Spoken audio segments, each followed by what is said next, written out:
Muy buenos días, buenas tardes, buenas noches, compañeros de segundo año, dependiendo de qué horas veas esto. Sé bienvenido a esta nueva lección de la materia de español con tu profe Rodrigo. Vamos a comenzar.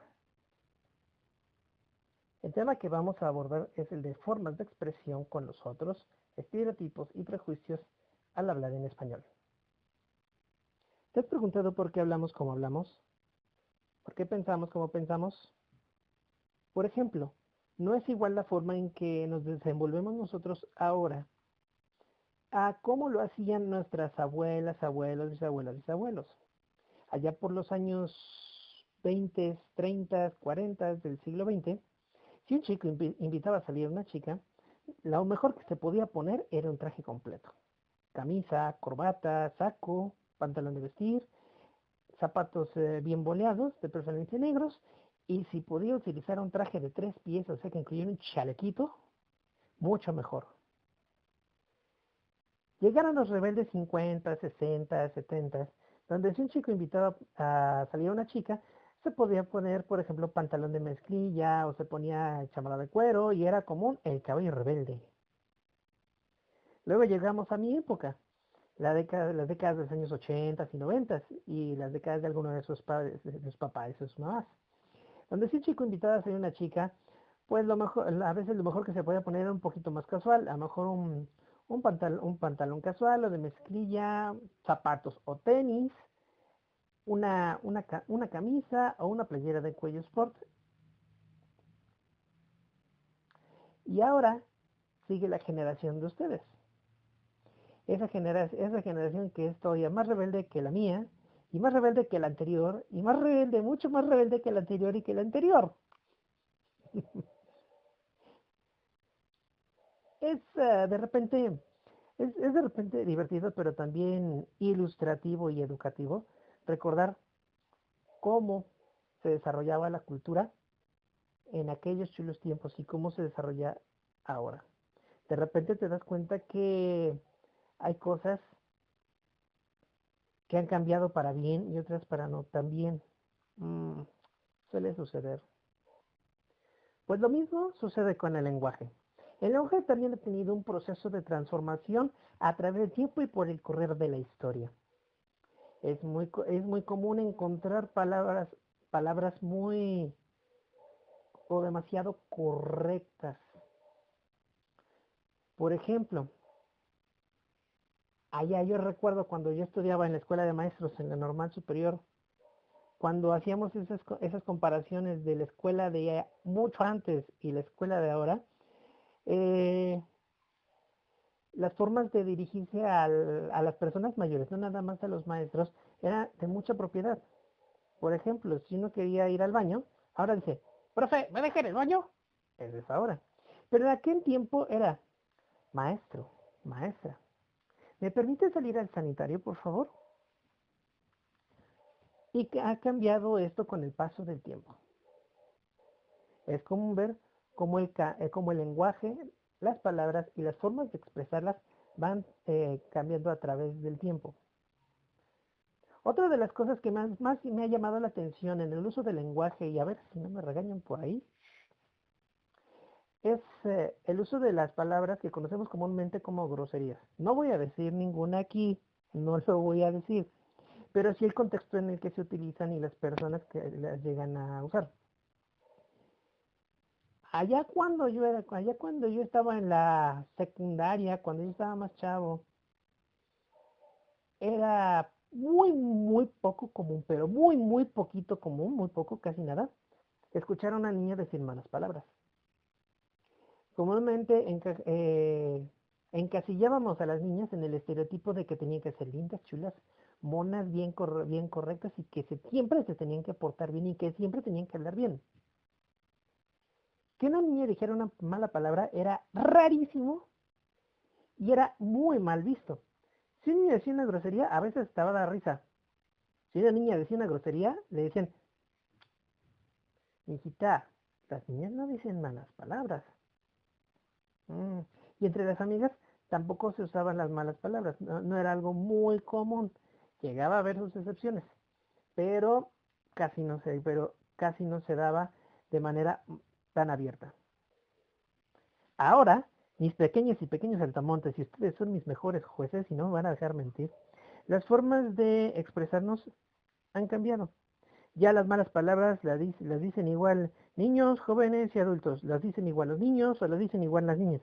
Incluso no me van a dejar mentir. Cuando de repente alguno de nuestros sobrinitos, hermanitos, primitos, chiquitos, dice alguna mala palabra de esas que nosotros conocemos, en lugar de llamarle la atención normalmente, lo primero que sucede es que nos da risa. ¿A poco no? Llegamos al uso del lenguaje con nosotros. Hay lenguaje formal, hay lenguaje informal. Hay momentos en que podemos dar, como decimos coloquialmente, rienda suelta a las palabras, expresarnos con más libertad. Y hay veces donde tenemos que cuidar un poquito más las palabras con que nos expresamos. No por darle gusto a la otra persona, sino porque el hecho de usar ocasionalmente un lenguaje formal nos ayuda también a mantener un pensamiento estructurado, nos ayuda a mantener orden en nuestras ideas también y nos permite ser tomados en serio cuando es necesario que seamos tomados así. Si nosotros nos dedicamos siempre a jugar, nos van a encasillar, a etiquetar, a estereotipar en el papel de que, siempre está jugando. Ya lo decíamos en el cuento de Pedro y el Lobo, ¿no? ¿Cuántas veces mintió Pedro sobre el lobo y los cazadores iban y no estaba el lobo? Y cuando realmente el lobo llegó, ups, ¿qué hubiera pasado? Es por eso que tenemos que cuidar cómo nos expresamos. Tenemos que saber expresarnos bien. Un lugar para cada cosa y cada cosa en su lugar. Ahora, como hacemos normalmente en clase, vamos a hacer un poquito de lectura de entonación. Recuerda que es importante respirar cuando leemos. Es importante, si vas a leer algo por un tiempo prolongado, un par de minutos, podemos hacer ejercicios con la boca, con la lengua. También podemos hacer ejercicios con el rostro, con las muecas. ¿Por qué? Porque en nuestro rostro hay decenas, si no es que cientos de músculos. Nuestra lengua también es un músculo. Por lo tanto, tenemos que calentar como un corredor calienta antes de una carrera. Muy bien. Vamos a comenzar esta lectura. Estamos en las páginas 222 y 223 de nuestro libro de trabajo. Muy bien. En los recuadritos de color beige. Vamos a tratar de explicar un poquito cómo lo que quiere decir el texto. Dice, el lenguaje tiene la función de comunicar conocimientos, sentimientos y emociones. Nos construye como personas y nos da un sentido de pertenencia en diferentes grupos sociales, como el familiar, el escolar, el social, el adolescente, que es el tuyo, o el profesional, como podría ser el mío, o el de alguno de tus padres. La manera como se expresa el hablante lo sitúa en una posición frente a los otros. ¿Sí? Exprésate con propiedad y serás tomado en serio cuando deba ser tomado en serio o cuando quiera ser tomado en serio. Continuamos. Con esto se puede distinguir si es alguien que tiene una relación de trabajo con quien habla, por ejemplo, al tratarlo de usted. Eso hacen comúnmente, por ejemplo, cuando ustedes se dirigen a nosotros los maestros, o cuando de repente nos dirigimos a algún adulto mayor, a alguna persona mayor, como el abuelo, la abuela, un tío grande que ya esté entrado en años, le hablamos de usted a veces. Por el contrario, el empleo de palabras coloquiales, como las malas palabras, por ejemplo, revela confianza entre los hablantes, quienes suelen pertenecer al mismo grupo social, por ejemplo, los amigos. ¿Qué onda? ¿Cómo vas? ¿Ya escuchaste la nueva rola? Son palabras que de repente nosotros utilizamos para expresarnos en diferentes círculos. No hablamos igual con papá o con mamá que con los maestros o con algunos de nuestros amigos o amigas. Es diferente.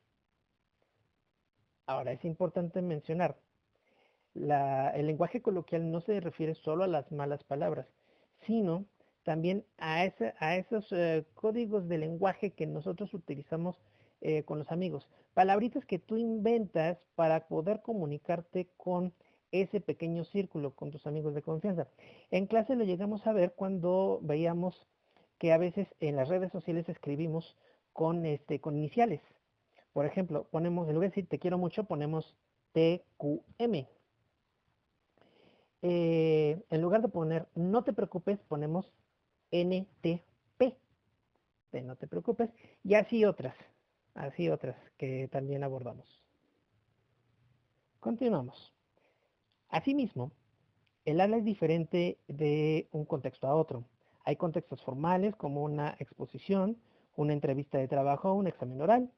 Es lo que el hablante debe expresarse de cierta manera. En el contexto formal, por ejemplo, un especialista refiriéndose a su área de trabajo o hablando con colegas utiliza jergas o argot, o sea, ese código de lenguaje propio del lugar. Es decir, un vocabulario propio de un área de conocimiento o tecnicismo. Estamos hablando de un especialista, de un científico. Es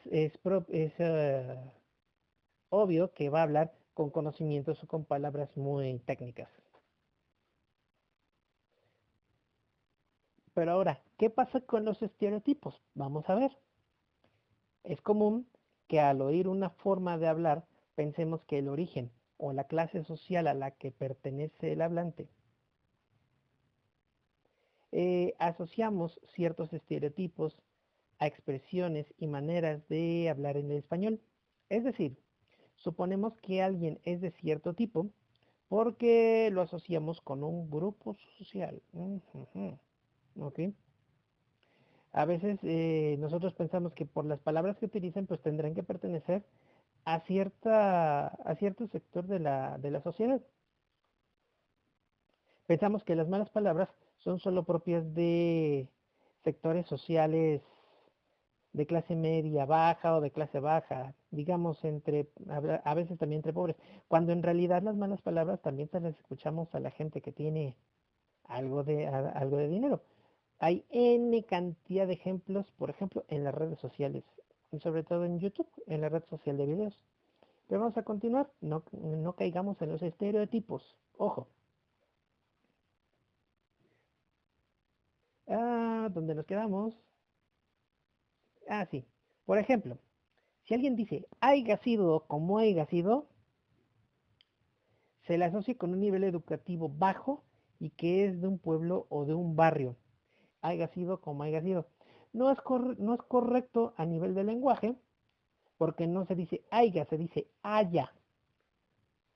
Pero en contextos familiares o de confianza, pues pueden permitirse algunas libertades de este tipo, recordando que tenemos que cuidar cuando nos tenemos que expresar con propiedad y con formalidad. Ojo, ¿eh?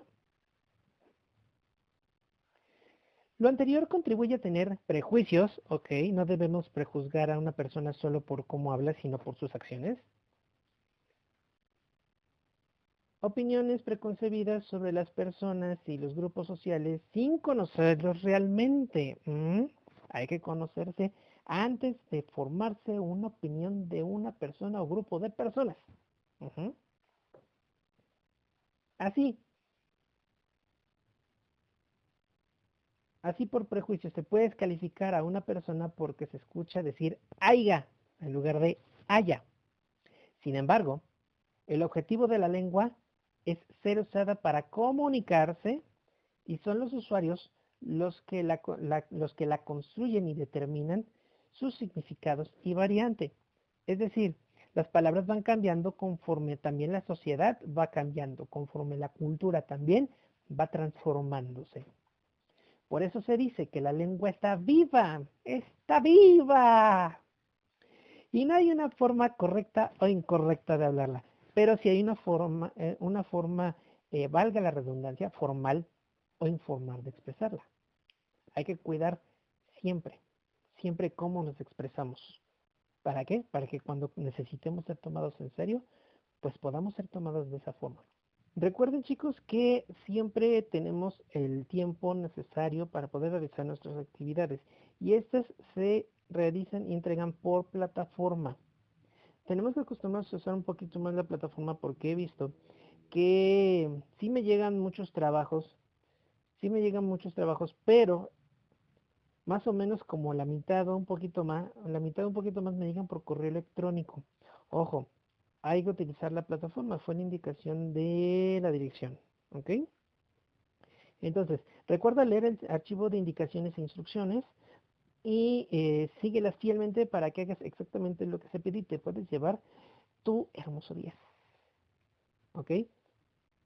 ¿Por qué no tener un 10? Si lo único que tengo que hacer es leer las instrucciones y hacer el trabajo como me lo piden, ¿ok? También recuerda que si te atrasas, sí te lo voy a recibir por correo electrónico, pero será con una calificación un poquito menor. Híjole. ¿Y por qué tener una calificación menor cuando puedo tener la calificación completa? Ojo, muy importante.